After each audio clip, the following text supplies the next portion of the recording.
नावज़ुल्लाह सल्ली अला रसूलिल करीम अम्मा बाद फ़ाउज़ बिल्लाहि मिनश्शैतानिर रजीम बिस्मिल्लाहिर्रहमानिर रहीम अस्सलामु अलैकुम वरहमतुल्लाहि वबरकातुहू। मैं हूँ कीम आसिफ़ अली राव। आज का जो मौजू हम तरतीब दे चुके हैं, हमारी कोशिश ये है कि हमारे तमाम मौज़ूआत हमारे जो सब्सक्राइबर हैं या हमारे जो जानने वाले हैं, देखने वाले हैं, उन सब के लिए मालूमात में इजाफ़ा होता चला जाए, क्योंकि दुनिया के अंदर अल्लाह रब्बुल इज़्ज़त ने बहुत कुछ ऐसा पनाह कर रखा है जो हमारी नज़रों से ओझल होता है, लेकिन हम समझते हैं कि जो हमारी आंखों के सामने बस शायद वही ज़िंदगी है। और ये अमल तो एक कुएं का मेंढक भी करता है कि उसके लिए को टोटल जो कायनात होती है वो कुआं होता है, या तालाब का जो मेंढक होता है उसके लिए कुल कायनात वो तालाब होता है, उसके अलावा उसकी नज़र में बाकी कोई ज़िंदगी नहीं होती। अब यह जो आज जिसका जिक्र करने वाले हैं इसको कहा जाता है माहूदाना। माहूदाना इसका पौधा 3 फीट के करीब होता है, 2.5 फीट 3 फीट इसका कद होता है। और इसके कद के इतना होने के बाद इसके ऊपर जो फल लगते हैं और ये तकरीबन एक उंगली जितना मोटा होता है। इसका जो तना कर लें आप, या इसका जो पौधे का सेंटर वाला हिस्सा होता है नीचे से लेकर ऊपर तक, ये उंगली जितना मोटा हो सकता है, इससे ज़्यादा नहीं। अब इसके साथ थैली नुमा फल लगते हैं इसके, और इसके अंदर 3 दाने मौजूद होते हैं। अब ये 3 दाने क्या चीज़ हैं? अल्लाह रब्बुल इज़्ज़त ने इसमें बहुत कुछ रखा है। अब इसका जो मिजाज तरतीब दिया वो गर्म खुश्क है, और जो गर्म खुश्क होने के नाते ये जिस्म में हरारत को पैदा करने के साथ साथ स्टॉक करता है। अब इसका इस्तेमाल यूँ समझ लें कि ये करीबन जहर के ज़ुमरे में आता है। इसकी थोड़ी सी भी ज़्यादा मिक़दार इंसान को नुकसान पहुँचाने का बाइस बनती है। अब इसका इस्तेमाल कैसे किया जा सकता है? इसका इस्तेमाल सिर्फ इसी सूरत में हो सकता है कि जब आपको प्रॉब्लम पता हो और आपको पता हो कि आपने इसका इस्तेमाल कहाँ पे करना है।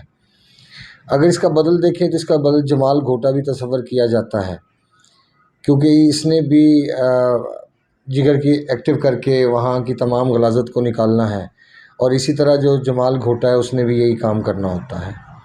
ये भी 4 नंबर में, यानी यूँ समझ लें कि जो तेज़ तरीन चीज़ें होती हैं वो ऊपर वाले दर्जे में होती हैं।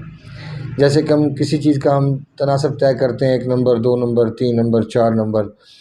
इसी तरह जब हम तिब की दुनिया में देखते हैं तो 1 नंबर, 2 नंबर, 3 नंबर, जब चौथे नंबर पे पहुंचते हैं तो वो पॉइज़न बनता है। जैसे मिसाल के तौर पे पारा ले लें, जैसे गंधक ले लें, जैसे आप आर्सेनिक ले लें, इसके अलावा शिंगरफ ले लें, ये तमाम की तमाम जहरें हैं। लेकिन हकीकत में ये जहर होने के बावजूद भी बहुत सारी जगहों पे ज़िंदगी का ज़ामिन बनती हैं। उसकी वजह ये है कि अल्लाह रब्बुल इज़्ज़त ने ये तमाम चीज़ें हमारे लिए पैदा की, और अल्लाह को पता था कि हम लोग क्या करने वाले हैं अपनी ज़िंदगी के साथ, इसलिए उसने पहले से बंदोबस्त करके ज़मीन पे चीज़ों का भेजा। अगर ये चीज़ें वो ना भेजता तो कैसे मुमकिन था कि फिर रब का मुशाहिदा हो पाता? वरना रब इतना कमज़ोर कैसे हो सकता है कि उसको अपने बंदे का, अपनी मखलूक का ना पता हो?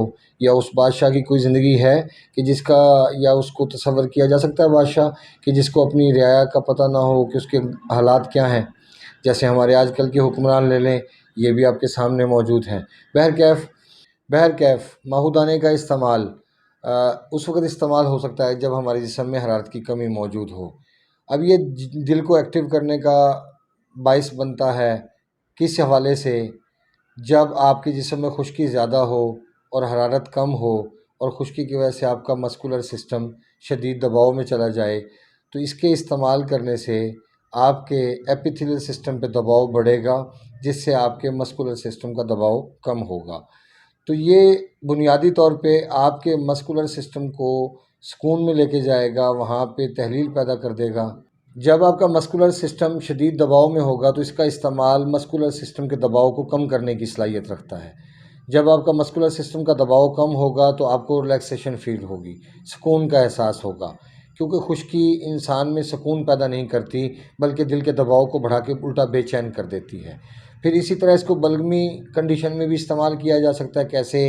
अगर खुश्की के बढ़ने की वजह से, तेज़ाबियत के बढ़ने की वजह से आपको केरा, बलगम की शिकायत रहती है, तो आप इसका जब इस्तेमाल करेंगे तो ये एपिथेलियल सिस्टम को एक्टिव करेगा, जिससे आपके मस्कुलर सिस्टम का दबाव कम होगा। जब वहाँ पे सुकेड़ कम होगा तो ऑटोमेटिक बलगम आपकी ख़त्म होना शुरू हो जाएगी। اس کے علاوہ گینٹھیا جیسی کنڈیشن جو تیزابیت کی وجہ سے گینٹھیا پیدا ہوتا ہے خشکی میں، تو ماہو دانے کا ایک بہت معمولی کی مقدار کے اندر استعمال بھی اس کو فائدہ پہنچانے کی صلاحیت رکھتا ہے، کیونکہ اس کا مزاج گرم خشک ہے۔ لہٰذا جب بھی کسی چیز کا استعمال کریں اس کے بارے میں پوری طرح آپ کی ریسرچ ہونی چاہیے، آپ کو پتہ ہونا چاہیے اس کا استعمال کہاں پہ کس جگہ کیسے کرنا ہے۔ یہاں پہ اکثر لوگ پوچھتے ہیں کہ نسخہ بتا دیجئے، کیسے ممکن ہے کہ ایک انسان کو ایک ایسی چیز کے حوالے کر دیا جائے کہ جو زہریلی ہے؟ اگر زہریلی چیز کو بنا کر استعمال کرنا ہے تو اس کی مقدار خوراک کیا ہوگی؟ یہ سب سے ایک اہم سوال ہے۔ اب ان چیزوں کو اگر مس کر دیا جائے تو ہمیں بجائے صحت ملنے کے الٹا نقصانات ملتے ہیں۔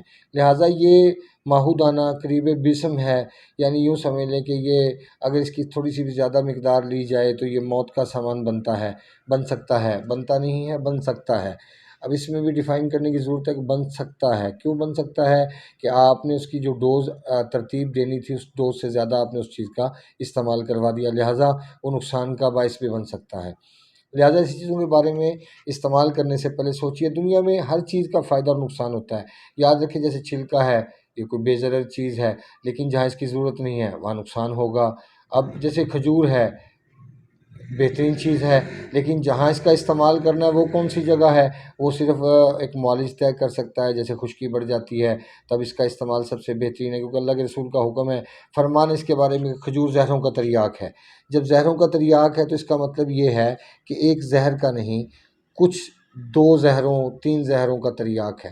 لیکن یہاں پہ یہ کہنا چاہوں گا کہ بواسیری زہر اس کا تریاک ثابت نہیں ہو سکتی، لیکن اگر سوزشی کنڈیشن دیکھی جائے اعصاب کی، جہاں پہ آچکی زہر آتا ہے، یا جہاں پہ ہم کہہ سکتے ہیں کہ سداوی زہر ہے جس کو بواسیری زہر کہا جاتا ہے، وہاں پہ ہم استعمال کر سکتے ہیں۔ لہٰذا دنیا میں ہر چیز کا فائدہ اور نقصان دونوں موجود ہیں، لہٰذا جس چیز کی ضرورت ہے وہاں پہ اگر استعمال کریں گے تو انشاءاللہ ضرور اس کے فائدے آپ اٹھائیں گے، کیونکہ اللہ رب العزت کا بنایا ہوا نظام سب کے لیے ایکول ہے، اس کو تلاش کرنے کی ضرورت ہے، جبکہ صرف ہم کتابیں پڑھ کے ہم ٹوٹ کے اپلائی کرنے کی کوشش کرتے ہیں۔ اپنے دوست احباب کا خیال رکھیں، ملتے ہیں انشاءاللہ مزید انفارمیٹیو ویڈیو کے ساتھ۔ وما علینا الا البلاغ المبین۔ السلام علیکم ورحمۃ اللہ وبرکاتہ۔